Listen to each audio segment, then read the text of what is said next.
Hey everyone and welcome back to my channel. Today I want to film a recommendation video that is kind of in a longer series of videos I've been doing. So I've been talking about marathon reading series in the past. It's something I love doing, it's something I love sharing on my channel. And so I've done a video about series where I think you should definitely marathon read them. And then I also did a video about series I think you should not marathon read for one reason or another. Today we're going to do something very quite different for me, the eternal completionist. Today I want to talk about books where I think you should just read the first book and just ignore the continuations. Some of these, it is very obvious that they were written as standalones and then later on something was added. With others, they are in a series, but they just stand on their own so well, and what comes next maybe isn't quite as great as that first book. So let's talk about these books. So one of the first books that came to my mind when I thought about this was the Unwind series. This is an older YA series. It is a dystopian where we follow three teenagers in a world where in a certain age range, teenagers can kind of be used as organ donors. And there is different reasons why that would happen. Some are religious, some have to do with crimes, or just your parents' decisions. So this is a very scary idea for me because some kind of weird phobia I have is of losing limbs or just something of the body missing. It's just a phobia I have. I can't do anything against it, unfortunately. So this was a very terrifying read for me. I remember reading that first book and I just could not put it down. I remember I was visiting my boyfriend at the time and he lived together like with roommates, and they were all in the same room having some kind of like cooking party or something, I don't know, but I just sat in a chair and read that book because I just couldn't stop. And I definitely recommend this first book if this sounds interesting to you. There are 3 other books in this series, and I think if you feel like exploring this more, it can be very interesting. It goes into very different themes, a lot more about rebellion and protest. But it definitely, after the first book, it feels so finished that then the second book is such a low in the series because it just has to kind of like build up a new storyline and make this continue on. So I think reading the first book in this, absolutely fine. You can read the rest, I did, but I don't think it is essential. Next up, we have Call Me By Your Name. This is a book that I have read also quite a few years ago, and there is a sequel to this, but I have never ever felt the need to pick this one up. And so I would say if you want to check it out, you can definitely read it on its own. It feels like it has been written as a standalone. And if you don't even feel like reading it, I think the movie captures what the book is about quite well too. In this book, we are following a young boy in Italy where he's basically on vacation, and his father is a famous professor, and one of the students of this professor comes to stay with them, and they kind of have a male-male romance, but there's like so much more like self-exploring going on. And as I said, you don't really need a sequel to it. It feels very finished. Talking about books that were written as a standalone and then later added onto, we have The Handmaid's Tale. Now, I am not a big fan of dystopian classics, so this first book even wasn't really my favorite. It just made me feel quite uncomfortable with the idea. But what I often see with these dystopian classics is that the idea is very interesting and sometimes very frightening, as it is here, but the actual story just doesn't interest me at all.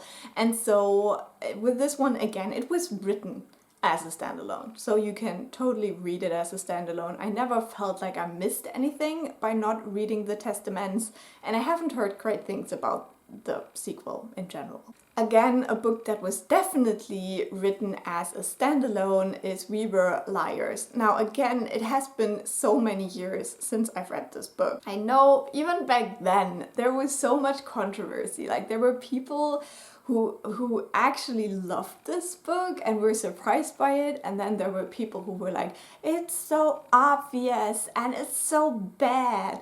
But what we have in this book is a very rich girl from a very rich family who go to this like island summer vacation thing every year or something, and they meet up as a family there, and something bad has happened the last time they went, and so this is the first summer back, and we kind of explore what's going on with this family now.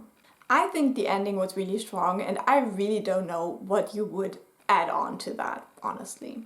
Then we have a book where you can definitely debate a little bit. I did read the whole quartet, but only after many years. I first got introduced to The Giver in school. We read this in school, and so I read it as a standalone, and it stands on its own quite well.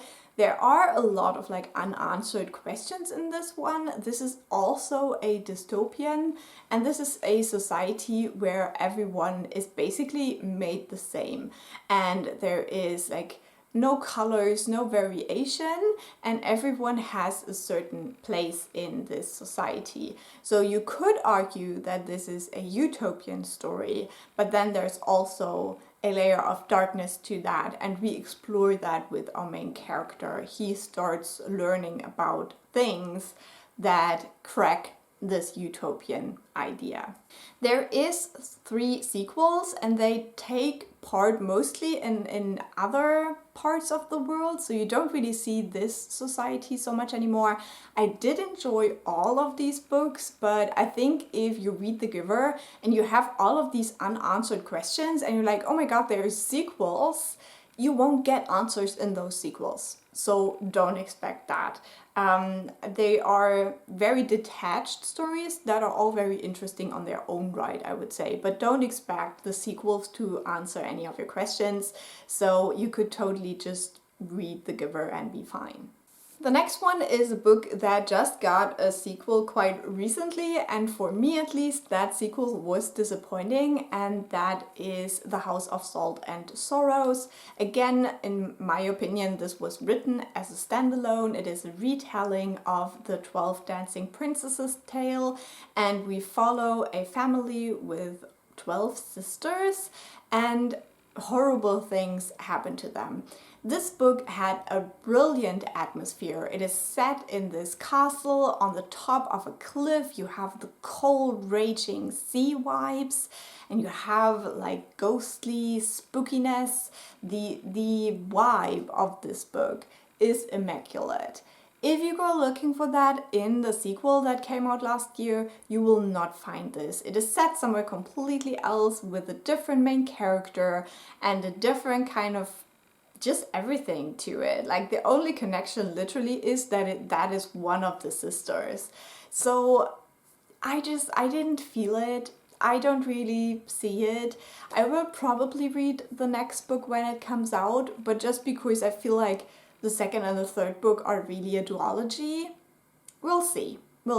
But I would say read The House of Salt and Sorrows. That's the really good stuff, and just ignore the rest. Again, a series where I read the first book, I fell in love with the first book, and then just felt really disappointed with the sequel. I have 2 of those. 3 of those I want to mention now. The first one is the Lockwood & Co. series. I think the first book is called The Vanishing Stair, if I remember correctly.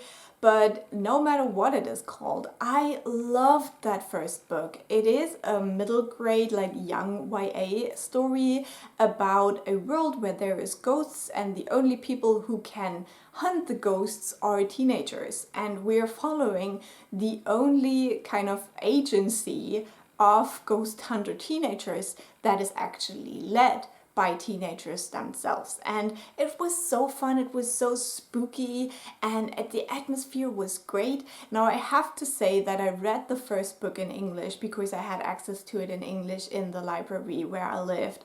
And I read the second book in German because they didn't have the sequels in English anymore at the library. So again, the language sometimes plays into my enjoyment, just because German translations can often feel much clunkier than the original English text. So that could play into this, but I just didn't feel the atmosphere and the creeps of it. I don't know, the second book just did not work. So I have never tried reading the third book. I got it from the library a couple of times, but I've never opened the first page, to be honest. So I don't know if I will ever continue, but from what I've read so far, I would say read the first book as a standalone and just leave it at that. The second series is the Department Q series, the first book being Mercy.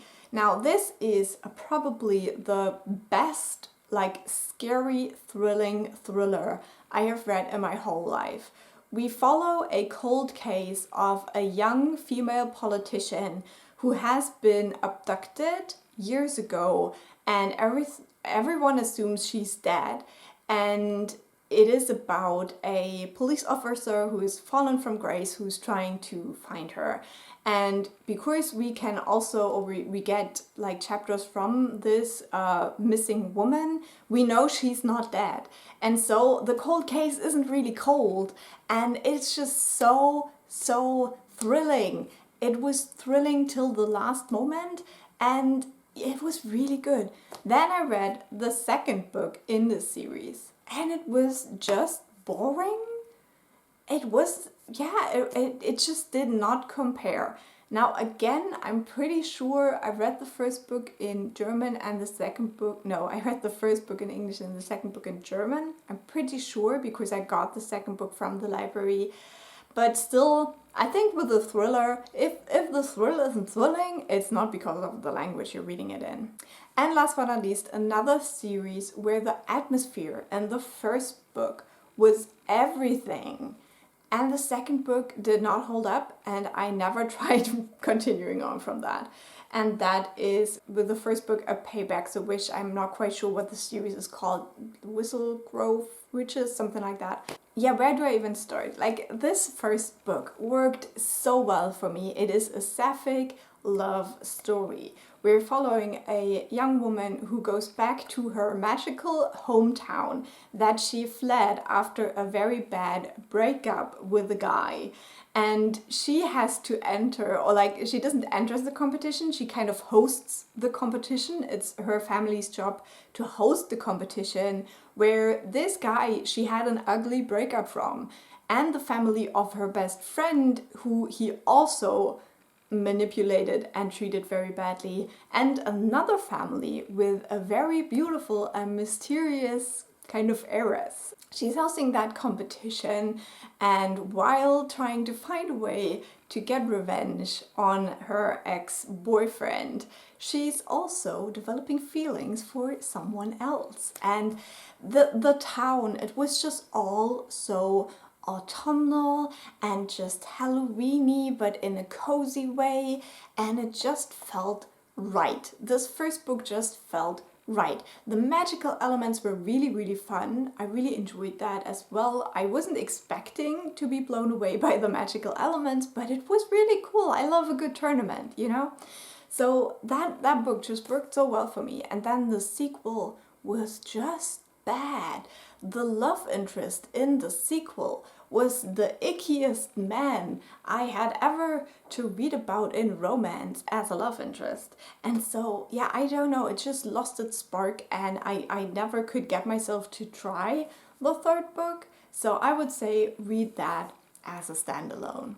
And with that, we have come to the end of my list. Now, I would love to hear in the comments which books you would recommend reading as a standalone, even though they are part of a series. I would love to hear about that, and I will talk to you soon. Bye!